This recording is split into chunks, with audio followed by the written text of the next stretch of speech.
خيبة الوطن العربي قد ملأت الآفاق. ما غنمنا من الغرب علما بل غنمنا سوء الأخلاق. أمة الإسلام أطبقت على المجاهدين بالتكفير إطباقا. إن كان هذا حالنا فلنحترق بنيران الفتن إحراقا. التمزق لن يكون لشمسنا إشراقا، ولن يتحرر المسجد الأقصى على الإطلاق.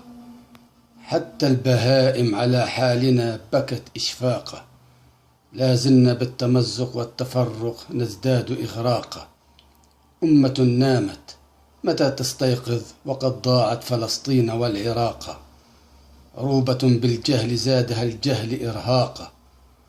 انظر لليبيا وسوريا واليمن ومصر وقد أصابها الإخفاق. إلى متى الانصياع لروسيا وأمريكا؟ ألم يأن لإعلان الطلاق؟ إن بقينا على هذا الحال سنهجر الديار إلى بلاد الواق واق.